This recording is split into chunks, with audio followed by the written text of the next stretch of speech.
Welcome, everybody, to another episode of the From Adversity to Abundance podcast. I am your host, Jamie Bateman, and today I'm excited to have with us Shawn Barberis of More Than Money 360. He's the founder of More Than Money 360. Shawn, how are you doing today? I'm doing great, Jamie. Thank you so much for having me. Looking forward to it. Absolutely. I'm excited to dive in. I know we have a limited time here, so we're going to get right to it. So, who are you today? What are you up to today? And tell our listener kind of a little bit about your business and what you do today. Sure. Yeah. Well, today I've spent most of my time on various Zoom meetings with clients and centers of influence that we work with. Also had a meeting with a global broker dealer that we also work with, and we have found the partnership model to be very successful for us. And our company, what we've done is we've created a proprietary technology to help families communicate, ultra high net worth families communicate about the purpose of the family wealth, and certainly give everybody a seat at the table. Oftentimes, the rising generation feels dictated to. There's research out there that indicates 93% of the time, the rising generation feels that their parents are just kind of telling them what to do. That can increase resentment and all those sorts of things. So we give everybody in the rising generation what we call a chip, a chair, and a chance, and give them a seat at the table. And we help spark these conversations around communication, family legacy, gratitude, philanthropy, family governance, the business of being a successful family, and certainly core values. So that's a little bit about what we do. We are the first. Sure. We're the first company in the industry to have a proprietary technology to help families prepare for and engage in family meetings on what we call the qualitative side of wealth. Okay.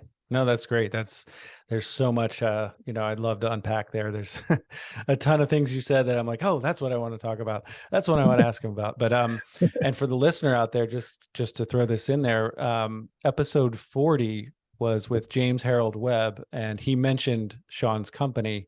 And that if you have not listened to that episode, I highly recommend you go back and listen to that one. It's a fantastic story that James has, and I know you know him well, Shawn. And it's Yes, I do.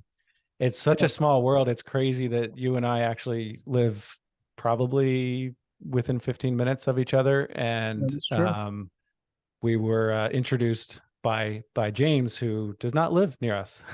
No, So, he's in Cabo right now. He's having a good time. Yeah, he's having a good awesome. time. Yeah, James he's been a client since 2016, and about 2018 he morphed from client to very dear friend, and the whole family is really absolutely spectacular.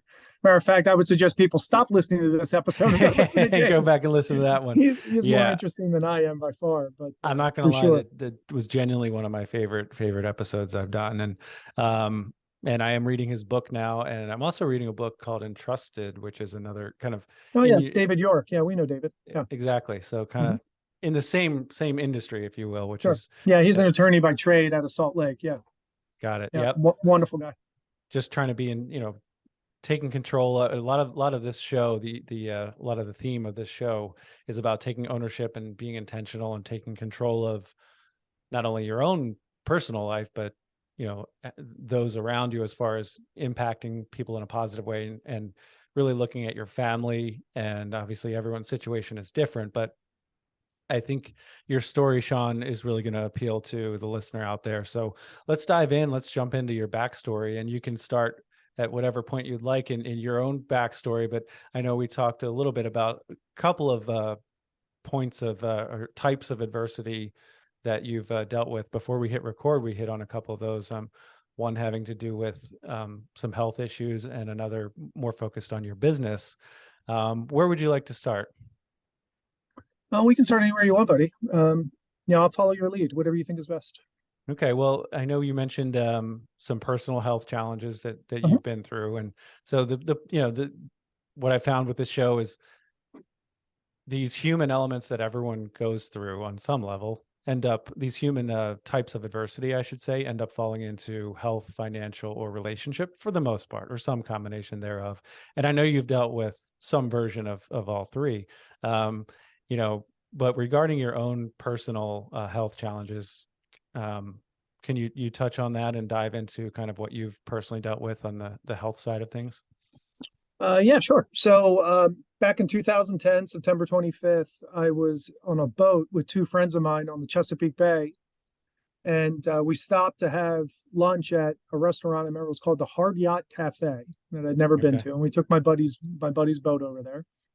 And I had started working out with actually an ex-Marine the week Okay. before, and I woke up one morning and my right leg was numb, and I just thought maybe it would, a pinched nerve or something along those lines. And being a Hmm. stubborn Greek man, I just kind of kept going, right? Sure. And it didn't go away. So Wednesday, Thursday, I call up my doctor at Hopkins and I say, Dr. Fine, this is my leg's numb. And he says, well, keep an eye on it. Let me know if it gets worse, or let me know if it spreads. And I said, okay, you got it.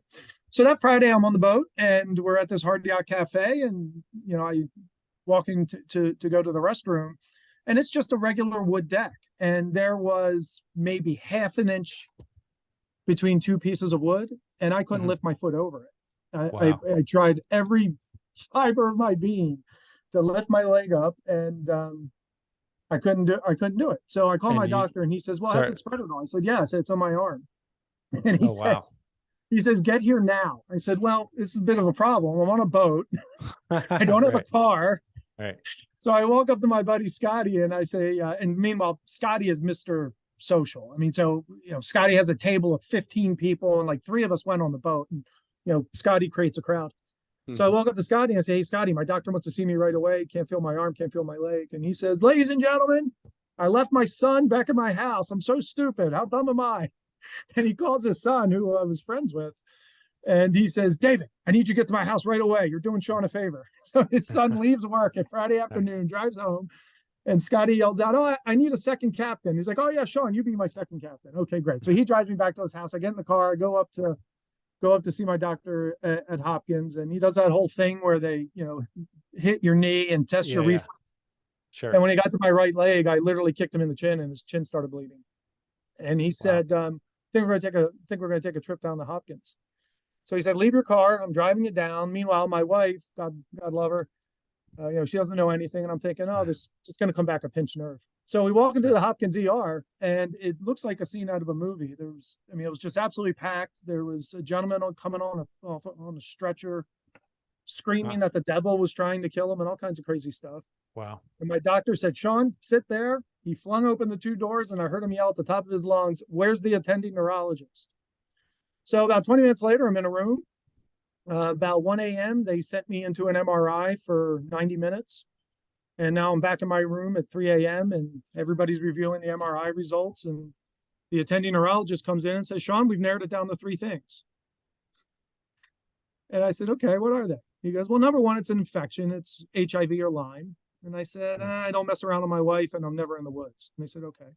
Second thing is Sure. it's cancer of the central nervous system, which my face just dropped. And then the third thing is it's multiple sclerosis. And I look Wow. back at him, and I'll clean up the language, but my exact words were, "It's a pretty effed up night when MS is good news." He said, Absolutely. Yeah. "Yeah, pretty Yeah. much." And, admittedly, I didn't know much about MS, and, Hmm. I got emotional. I have I have a son who has some special needs, and I'm just wondering who's going to be around to play ball with him, who's going to be around to take care of him. And, Sure. I didn't really understand it. So I got very emotional at that point, and, Yeah. I and, can't. and, that created some challenges in life, for sure. Yeah. And just for more context, and I appreciate you sharing. I know it's not always easy to touch on this type of thing. And unfortunately we end up kind of glossing right over a lot of the real pain, and both personal and I know it's affected, others in your life as well.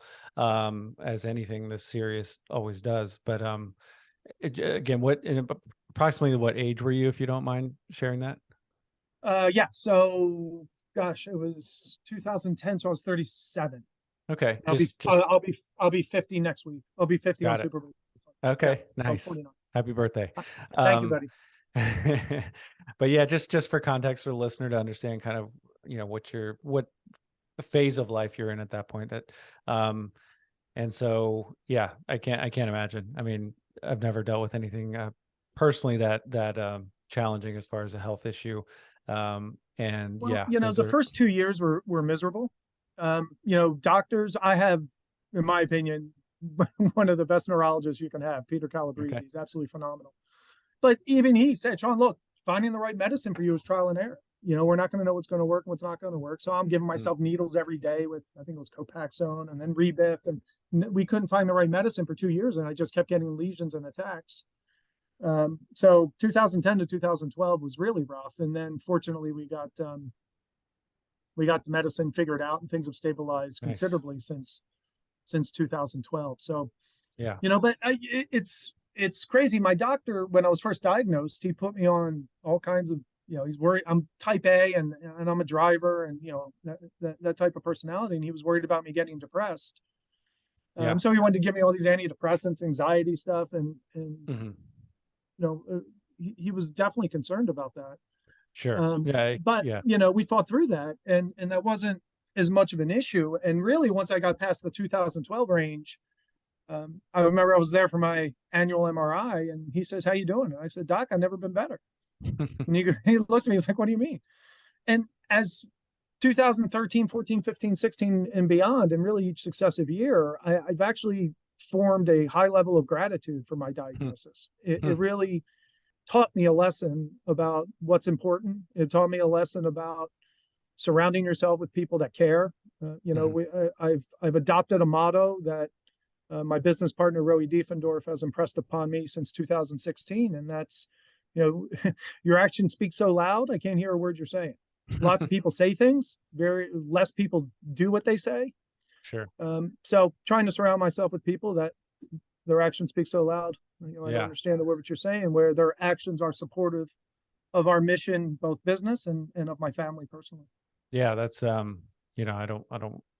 it's amazing that you're able to have that much gratitude for a diagnosis that obviously was devastating at the time. And so, and I do want to dive in very soon as far as kind of the journey to your situation now with your business and everything. And I'm sure your health challenges have impacted how you view your business, as you kind of started to allude to there. But, a lot of our listeners, they've been through maybe something similar or different, challenge.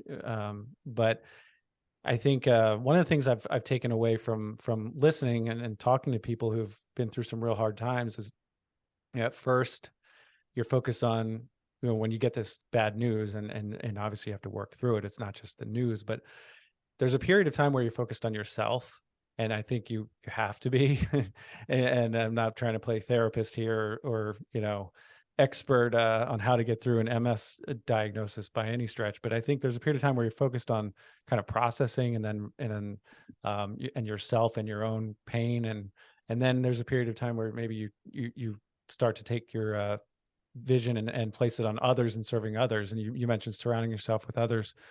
What did that, just before we move on from this topic, what did that look like for you, as far as that journey mentally, from focusing on yourself to then kind of focusing on serving others? Yeah, I mean, that's a heck of a question. I don't, I think everything that I experienced with MS was wrapped around how's this going to affect my son. Sure. And that's what would keep me up at night. That's what, quite frankly, when I was first diagnosed, I mean, the unknown is very scary. And sure. Understood. I was still getting my arms around it, but I was most concerned how this would adversely impact my son and obviously my wife, who is unbelievable in every way. But it has to come from within in some way. You have to believe in yourself. You have to believe that you can overcome it. You have to find a way to make it a positive when something negative happens to you in life. I have a child with special needs, and he's going to be 16 in April, and he's not out partying and he's not out drinking late at night, and loves his mother more than anything in the world. Now, most 16-year-olds are not that way. Well, that's a blessing of having a child, a special needs child. And obviously there's challenges that go with it, but but it's you a just lot try to about find your those perspective. blessings that are in there and realize that they're unique and they're valuable, and not everybody has them. Not everybody has a 16-year-old who wants to hang out with mommy and daddy all the time. So my daughter's almost 16, and she's not trying to hang out with us too much right now. But yeah, no, that's a great point. It's all about your perspective, and there are blessings and positives in every situation if you're looking for it. So it sounds like, having been through these hard times, it's really helped you kind of keep things in priority, in perspective, and reorder your priorities in some way. Not saying they were out of whack before, but this type of challenge can really help you focus your energy and your efforts. So walk us through kind of. Go ahead. It looks Well, like you're something to say. you bring up an interesting point, because one of the ways that it absolutely changed me was, prior to 2010, my entrepreneurial spirit was, let's go make money and help people. Sure. And Okay. post 2010, my entrepreneurial spirit was, let's go change the world and hopefully we can make money. So it definitely flipped on its head a little bit. Okay. No, that's Um, really interesting. But it absolutely had an impact on my entrepreneurial spirit. And, I once had a financial services company that we started, me and two partners from three of us. We grew up to 79 registered representatives from Naples, Florida up to Baltimore, Maryland, and 220 insurance brokers. So, building businesses is something that I enjoyed, but the reason behind it changed considerably that day, or maybe a few years after that day, once it all Sure. seeped in. Yeah. Right. But looking back, that was the central, or the pivotal moment, I guess, in what led to that. So that's fantastic. So, and I love the fact that the both ways you presented entrepreneurial, the entrepreneurial spirit or endeavor, are they're both positive things in my mind, is making money and serving others. Right. But so they're not like counter to each other, and it's not like one is good and the other is evil, but flipping the priority, that's an interesting, I hadn't really thought about it exactly in that context. So let's talk about what happened with your how did you create your current business, and what's that journey been like? Yeah, sure. So my wife and I are both attorneys by trade. I started working with successful business owners back in 2000, 2001. As I mentioned before, I got into the financial services business, had a bunch of professional athletes, entertainers, but the small business owner, small, medium-sized business owner was kind of my bread and butter. And I was with a client in Q4 of 2006, and we were doing some estate planning for him and his wife, and he has three daughters. And, you get done the estate planning process, and it's a process, not an event. Ask James. I use that. I say that to James all the time. It's a process, not an event, James. Yeah. But certainly, there's usually this exhale. And this client of mine was a very cool, blue, analytical. He was not very expressive. He didn't use dramatic language. He really was very introverted and quiet. And so we got done this long estate planning process, and everybody signs the documents. Everybody leaves the big conference room. We've all been there. And I look at my client. He looks absolutely miserable. And we'll call him Fred. I said, Fred, what gives? You look like somebody just kicked your puppy. And his response changed the course of my life. He said, Shawn, I am terrified. And when he used that language, terrified, he really caught my attention. I am terrified that this money will just mess up my three little girls. So I asked him, what are you going to do about it? He said, show me what to do and I'll do it. He goes, we go to church every Sunday. We have Sunday dinners together. Two went to Ivy Leagues. The other one went to top liberal arts school, but they're not prepared to manage the complexities of wealth. They're not prepared to make group decisions. They're not prepared to resolve conflicts, because obviously people have different opinions and they'll disagree. Sure. So that really caught my attention, and his use of the word terrified. And then I did kind of my own informal polling and talked to some of my other business owner clients. And I asked 12 of my business owner clients, are you worried about the negative impact of wealth? We know historically wealth is a source of disunity. I mean, look at the Vanderbilt family, look at the Getty family. And sure. Yeah. I hate to say it now, but there's families today that are in the Baltimore Sun that are fighting over money, and money can be that source of disunity. So just real quickly, I set out on a mission to flip that on its head and make significant wealth a source of unity and empowerment for families and the rising generations. So that's what really got me going to create More Than Money 360. I walked to my owner's meeting of the financial services company that I told you, that January of 2007. And I said, ladies and gentlemen, kids of all ages, there is a hole in the middle of the professional planning donut. Successful families are concerned about talking about wealth with their children. They're concerned that their children aren't prepared to handle wealth. They're concerned about creating trust fund babies. Yeah. They're concerned about entitlement, winning the war against gratitude, and those types of important topics. Sure. And we didn't have a system, process, or structure to address that. And that's what More Got Than it. Money 360 is. Sure. It's a proprietary technology that nobody else in the industry has. The biggest family offices and global broker dealers come to us. Hmm. The RIAs. Because Mhm. if you look at the quarter analysis, it's about 27 months to build it, anywhere between Hmm. 8 and 11 million bucks. And, Hmm. as It's no small undertaking. no small, well, the time, for, Yeah. fill in the blank, big bank, it's not the money, it's the time, right? Sure. Sure. That makes But sense. when I talk to those companies, I say, is there anything better than right now? Yeah, you can wait 27 months if you want to build it yourself, and go ahead and do it. But what's better than now? So we try Yeah. to get we try to get the tools in everybody's hand as best we can. And back in 2007, I started a company, Aspida, ASPIDA 360, named it after my grandfather, who was born in Sparta, Greece. I'm Okay. overwhelmingly proud of my Greek heritage. And if you research Nice. the Spartan warrior, they deemed their shield, not their sword, their shield, Hmm. as their greatest weapon, because it protected them to fight for their family another day. And Hmm. that's what Aspida 360 does. It provides that Okay. technology to help families fight for another generation, to grow not only their financial wealth, but their qualitative wealth as well. So that's what led me into that. And I said to my partners, we got to build a process. And they looked back at me and said, that sounds expensive. And they were right. um, Yeah. CCO didn't like it. So, Tammy, kind of shot it down. So I said, here's my third. I got to go follow my passion here. Hmm. So that's what I did. Okay. So, and your driving force truly was trying to add value and solve that problem for those families. It sounds like, is that right? Yeah. Part of my success is, um, I guess I don't know if you want to say my confidence or my arrogance in Hmm. some ways, but I was doing a lot of life insurance, and life insurance is a Hmm. commoditized product. And I felt that Hmm. I was better than selling a commoditized product, but I didn't know Sure. how to add value that nobody else was adding. Yeah. And we can talk a little bit about that, but that's because that's been a bit of Yeah. a blessing and a curse.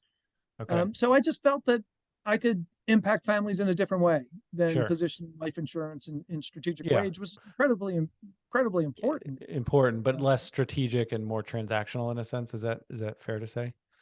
Without doubt, less transactional. I perform much better in that relationship based Sure. professional. Long-term approach. Yeah, Got it. absolutely, absolutely. Understood. So it Okay. fit my personality better, and the unique value of it. It's if you need a life insurance policy, you need your money managed, or you need estate planning docs. Yeah. I give lots of public speaking. I ask, raise your hand. If you wanted to fire your wealth manager today, your attorney, your accountant, how hard would it be to find somebody? Replace Right? them. Right. Not very hard. Right. Not very Yeah. hard, but Sure. find somebody to replace What facilitating you're your doing. family meeting. That's strengthening family unity, elevating intentionality, Sure.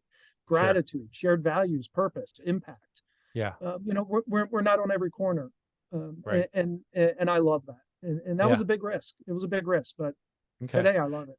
So tell me, we're going to dive into, I know you mentioned before that you had a lot of naysayers along the way. Let's dive into that a little bit. I know you touched on it already with a few people who said that's expensive, your partners and all that, but talk about the people who told you you couldn't do it.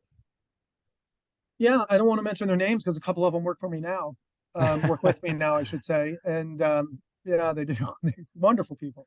Um, yeah, so I had lots of people that told me, Shawn, what you're doing has no money in it.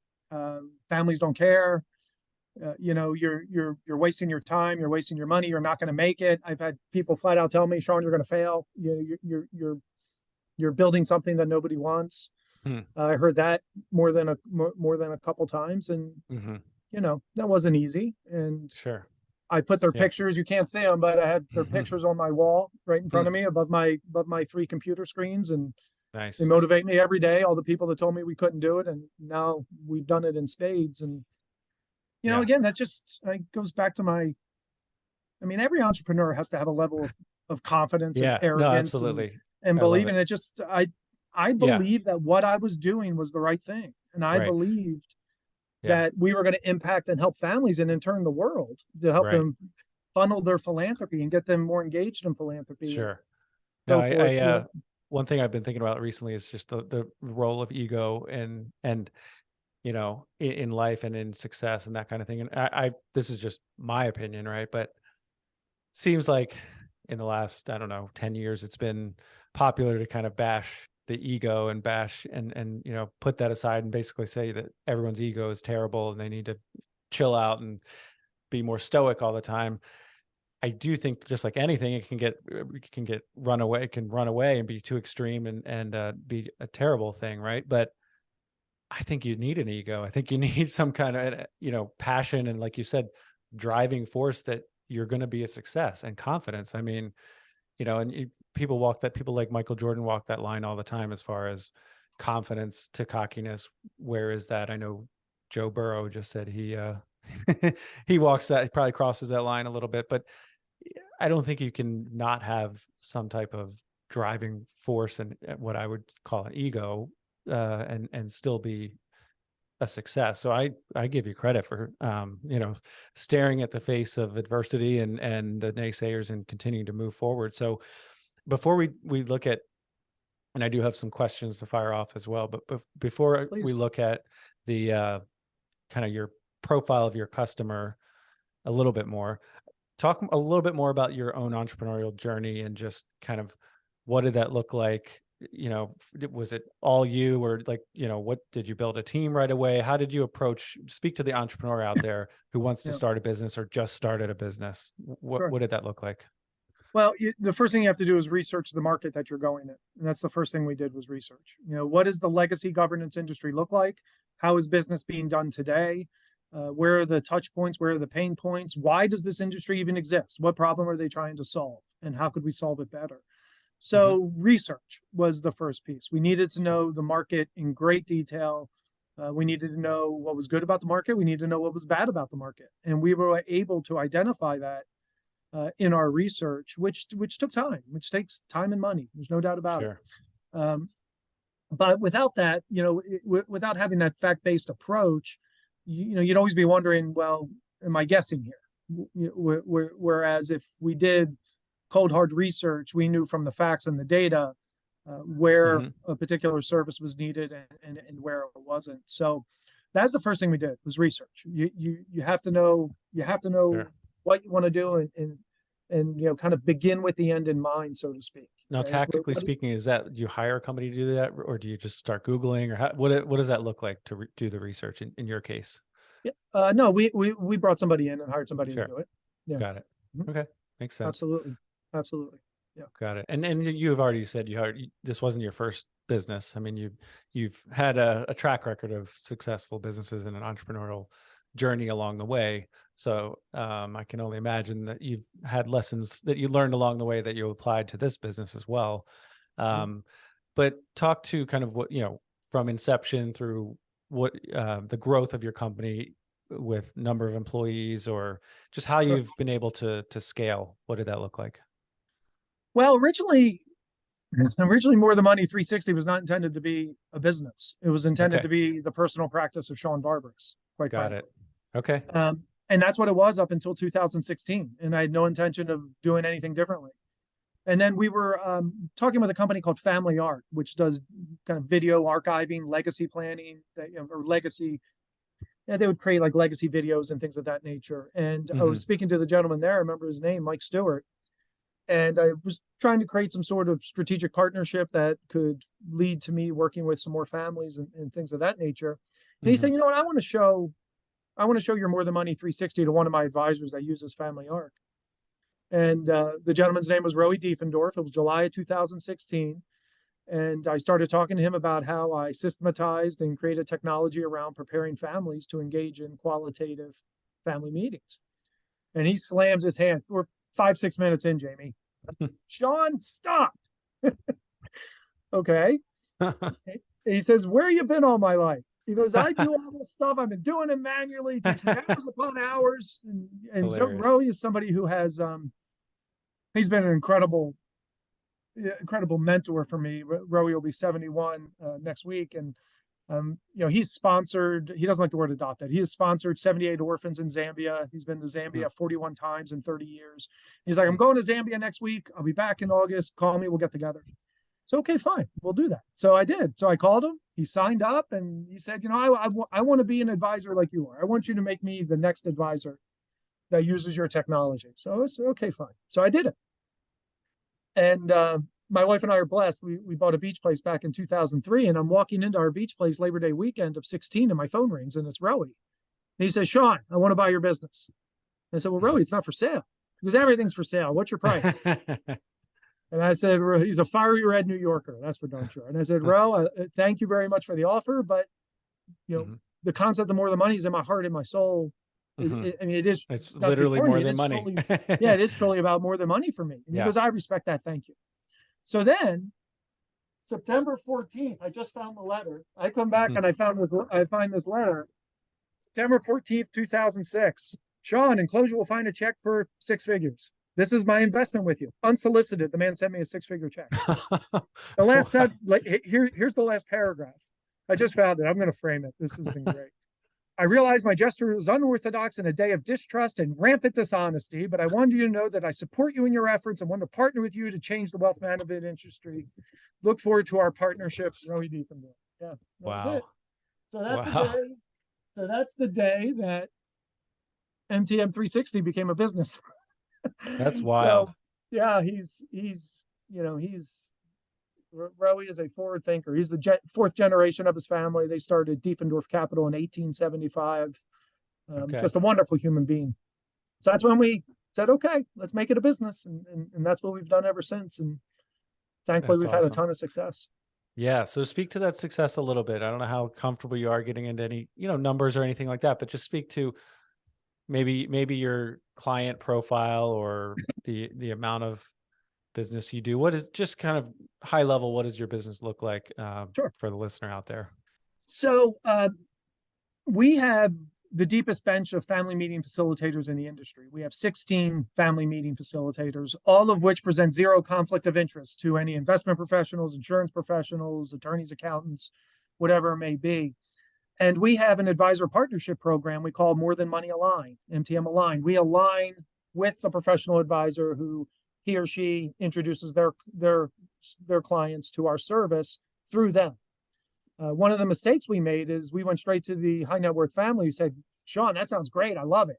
And he or she would go to their advisor and say, I don't know who this Shawn guy is. I'm not letting him hear my top client.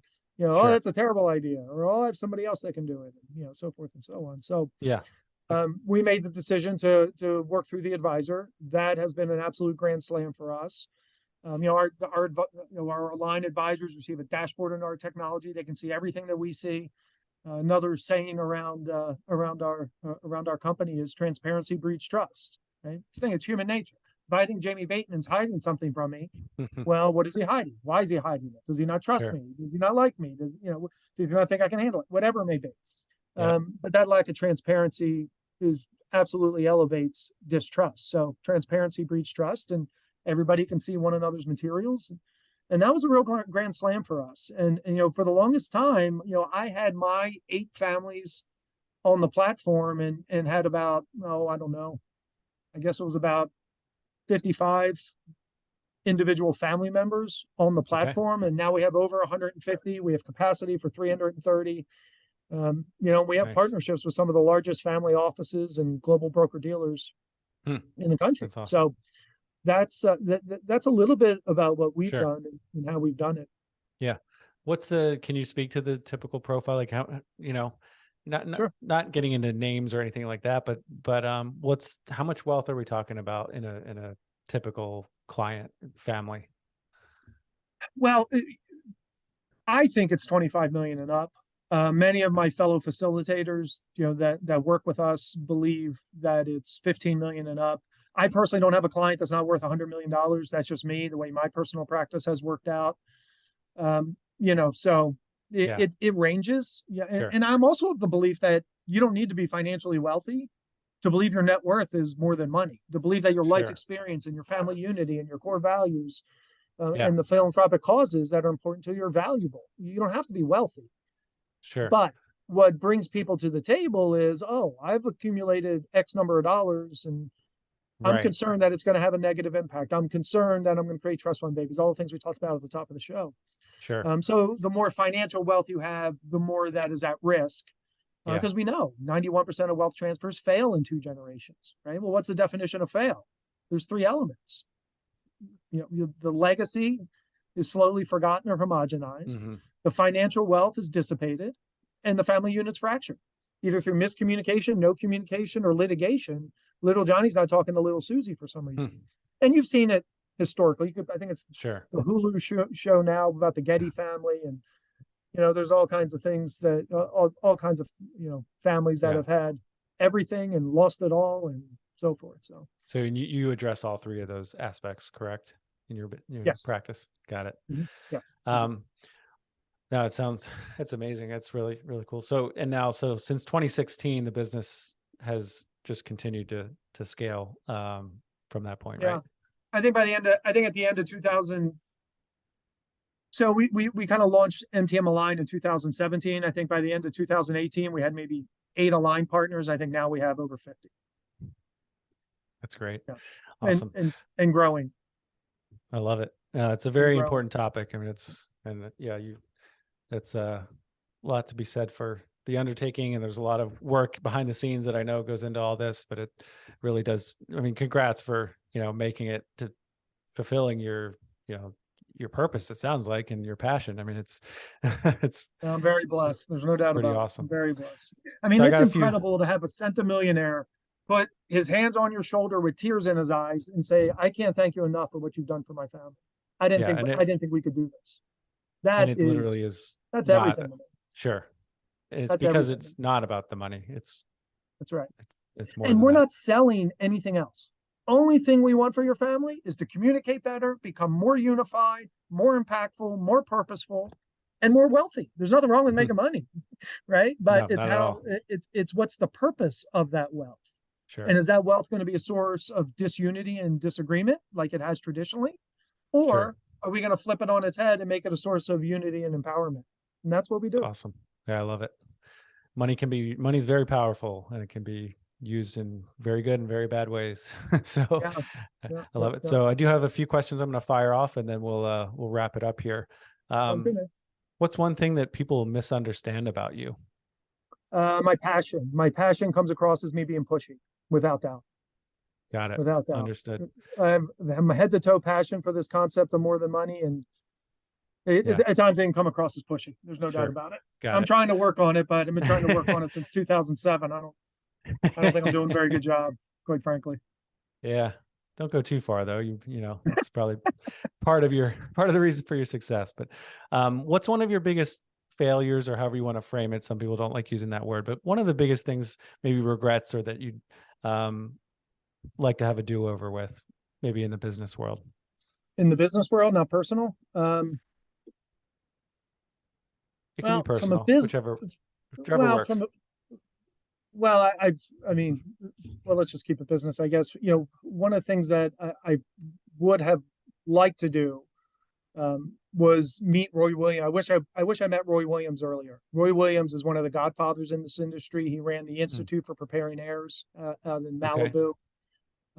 And I got to meet him in 2014 when he was in his mid-70s. And he said, "Technology, Shawn." He goes, "I'm too old to change my stripes." But he was one of the few that encouraged me. He said, "You're the future. Keep going, keep going, keep going." That's awesome. And unfortunately, about 6 months later, his wife got sick, and then soon after that, he passed away. And I wish he could see what we've created. I hope it'd be. If you could go back and give your 18-year-old self some advice, what would that be?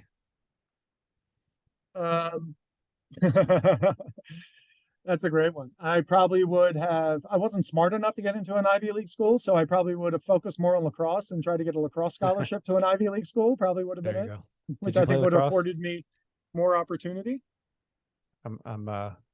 We're a big lacrosse family, but we can chat later.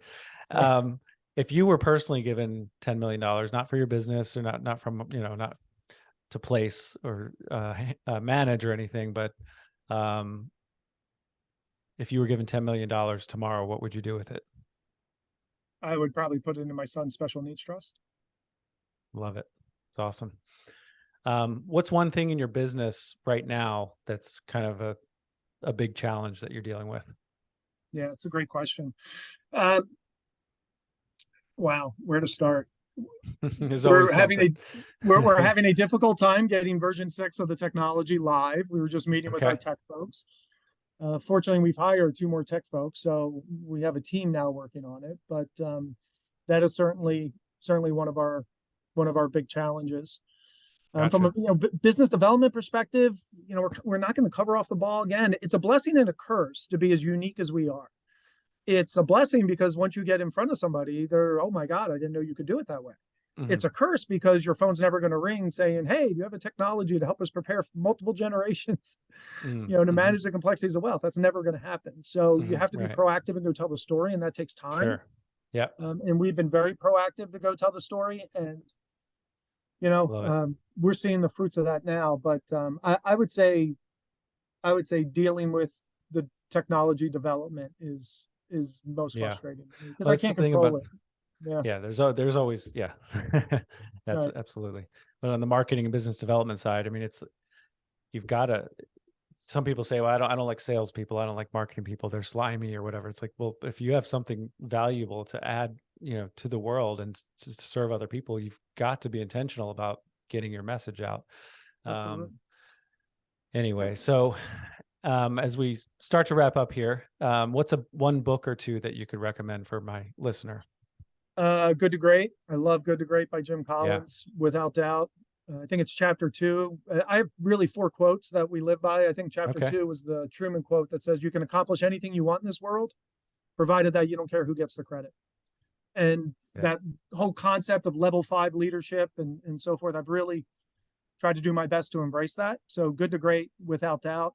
And I would also encourage folks to take a look at Dennis Jaffe's book, Jaffe, Okay. Borrowed from Our Grandchildren. It's 352 pages of genius. He researched Okay. 100 of the most successful families in the world that have lasted 100 years or 3 generations, and what were the similarities between them? Mm, What were some of the things they did compared to the families that didn't make it 3 generations or 100 years? And I that's mean, really good. I've read that book probably 6 times, and Dennis is friendly with one of our navigators, and I was talking with him and I'm showing him how I kind of ripped it all apart, Mhm. and what really made me feel good is nearly everything he discussed in that book is in our Is what? technology. No, So that's great. Yeah. it was very supportive of the work Very we're trying to do. validating what you're doing. Um, Yeah, I mean, don't I mean he had I mean that was not his that was not his intention in any way, right. shape, or He wasn't form. writing the book about Yeah, your I don't business, even think but I right. don't think Dennis would be Understood. able to pick me out in a room, but Yeah, but it's but still, all that being said, the research that he did definitely supports the work that we do and the business model that we have. love it. What's one question you wish I'd asked that I haven't asked? Oh Anything you want to gosh, address? what's one question that you haven't asked? Begin with the end in mind. Where is it you want to go? Where is it where is it you want to end up? I think that would have been a question I would have asked. Yeah. Awesome. Well, when you interview me, you can ask that one. No, I'm kidding. We'll, we will begin Shawn, with the end in mind. absolutely. I love it. I know we're out of time here. Shawn Barberis, where can our listeners find you online? LinkedIn. Certainly, I'm on LinkedIn. Certainly, our website, morethanmoney360.com is our client website. And they can also email me, Shawn, SHAWN, at MTM, more than money, -360.com, Shawn at MTM-360.com. Yeah, I'd be happy to Perfect. answer any questions or any thoughts, comments. It'd be Well, great. Shawn, that's awesome. Thank you so much. I really appreciate you. I know some of this stuff is difficult to talk about. I really appreciate you being vulnerable about the human side of things and opening up for our listener to inspire them and encourage people that you can make it in entrepreneurship and that the biggest thing I took away, or one of the biggest, was flipping it from making money first and serving others second to serving others is first and making money is second. You dropped a ton of other knowledge bombs along the way, but that was a big one. So thank you so much for your time, Shawn. Absolutely. Thank you, Jamie. I appreciate it and look forward to connecting with you offline. Sounds great. And to our listener out there, thank you for spending your most valuable resource with us, and that is your time. Thanks, everyone. Take care.